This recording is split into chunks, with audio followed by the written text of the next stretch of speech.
You're listening to the Buffleton Biblecast, a podcast designed to accompany and encourage you as you explore this week's Bible reading.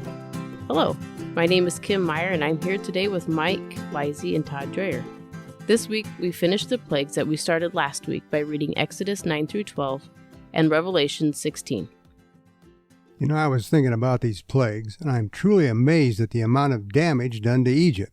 Even prior to the 10th plague, their economy and livelihood was wrecked. Everything from livestock to crops were destroyed.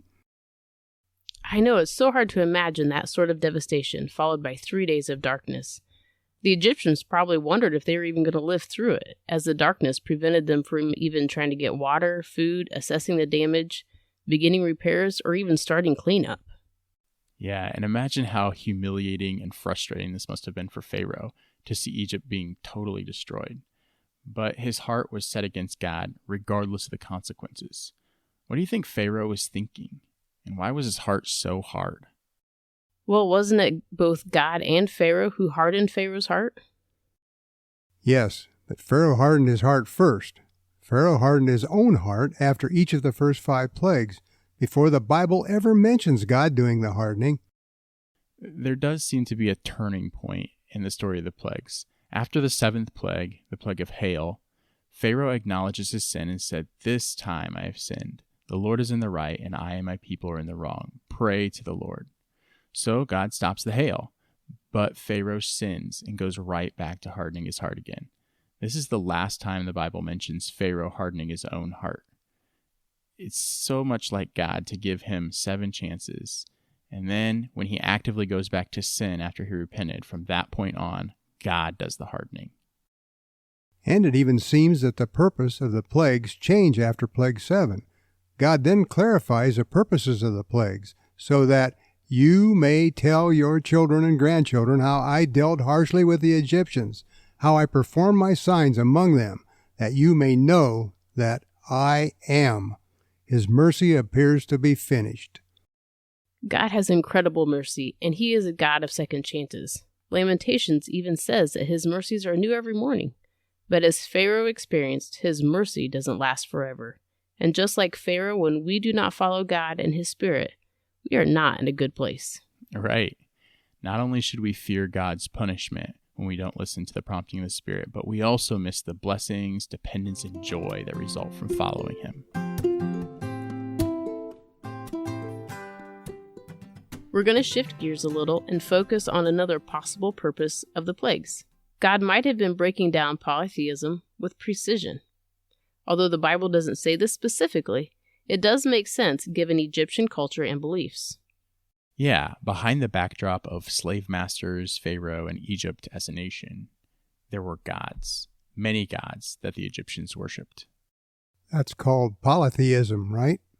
Yeah, and that's obviously different from monotheism, which is the worship of one God. Right, and this polytheistic worldview seemed to drive some of Pharaoh's responses and his requests during the plagues. Oh, really? How so? Well, first off, the identity of these Egyptian gods were tied to creation or a concept, such as the sun, Nile, or fertility. But these gods are angry because they are forced to interact with each other. And as you can imagine, the fire god does not like the rain god. Yeah, and the Egyptians believed that all these angry interactions create a lot of chaos. So the Egyptians were forced to live in chaos. Well, with polytheism, there is no direct relationship with the gods. The Egyptians simply observed their gods interact and only hoped to win favor if they could appease the right god at the right time and in the right way. It's all they ever knew. This could explain one reason why God wanted them to know him. He could give them so much more. He could give them peace instead of chaos. Yes, exactly. It makes my heart sad just thinking of the Egyptian families during the plagues and the questions that had to be swirling in their heads. So, how did the Egyptians begin to know this God of the Hebrews, who is bigger than chaos? Well, going back to what Todd mentioned a few seconds ago, it might answer that question, Mike. Todd, you'd mentioned Pharaoh's polytheistic worldview, driving some unique responses and requests during this plague. What did you mean by that? Well, according to Bible scholar Marty Solomon, in a polytheistic view, Pharaoh is accustomed to these seemingly powerful demonic gods competing with each other. He understood that the gods were always in chaotic conflict. Because the gods were thought to be responsible for natural processes, the people viewed Pharaoh's job as keeping the gods in balance to allow the natural world to function smoothly. But because this competing chaos among the gods, precision is neither something Pharaoh or the gods could accomplish. So Pharaoh wants to know if this God of Moses has precision. And his requests and responses to God will not only reveal Yahweh to the Egyptians, but also break down their polytheistic view. Recalling last Thursday, we read about the plague of frogs. Is that why Pharaoh told Moses to take them away the following day, not immediately? Yeah, Pharaoh wanted to see if God had precision. But then with the fourth plague of flies, God didn't wait for Pharaoh to ask. He demonstrated his precision by making a separation between the Egyptians and Hebrews. Podcast listeners, do you recall last week when we mentioned the plagues being in triads? The middle triad was focused on precision. Right. This week starts off in that middle triad with the fifth plague, where we will read about the livestock being diseased. Pharaoh sends his messengers to check the Hebrews' livestock, not his own. Pharaoh wants to know if Moses' God has precision enough to affect the Egyptian livestock and not the Hebrew livestock. Now, for the rest of the plagues, we won't see Pharaoh making specific requests about precision. But pay attention to God's precision in the details of the plagues. What's mingled with the hail? When does the hail stop? On Tuesday, when will the locusts come? When the ninth plague of darkness comes, do the Hebrews have light? Then, on Thursday, when we read about the final plague of death, God will be even more precise.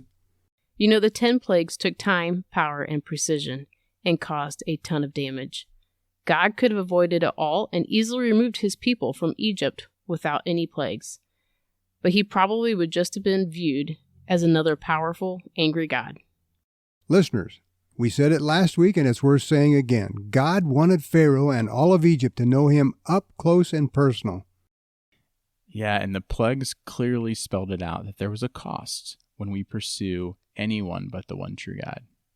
But the plagues also open the invitation for all to know the one true God and choose him through the blood of the Lamb.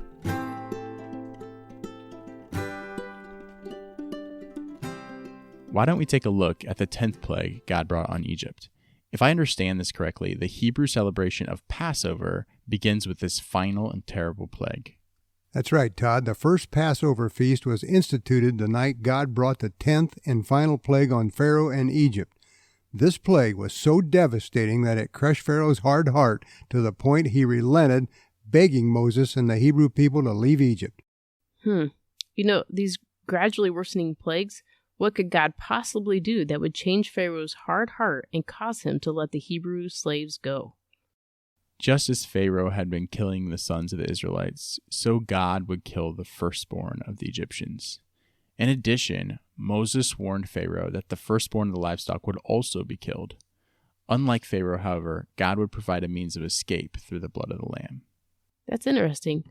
But what does the blood of the Lamb have to do with saving lives?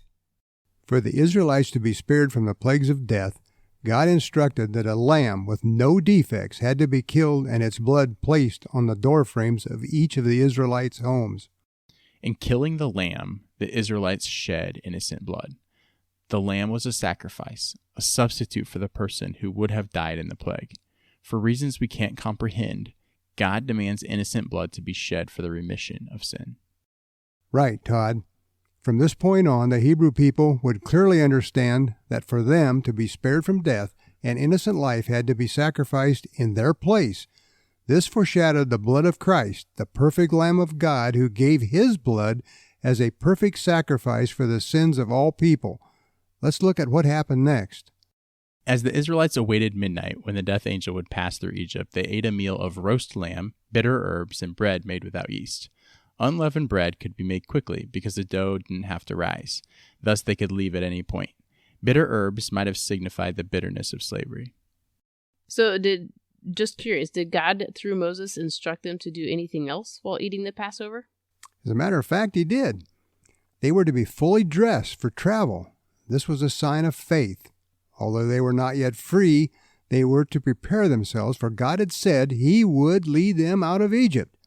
Wow, there are so many little details that I have just always read over. What would happen next?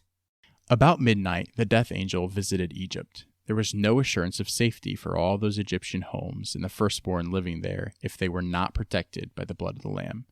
There was no safety outside this application of the Lamb's blood to the doorframe, just as there is no safety today outside the shed blood of our perfect Lamb, Jesus Christ. Isn't there a hymn we sing that refers to this act of God? Yes, from the hymns of Zion. When I see the blood, I will pass over you. Mike, that'd have been really nice if you'd have sang that. You don't want me to sing. All right, we'll go on.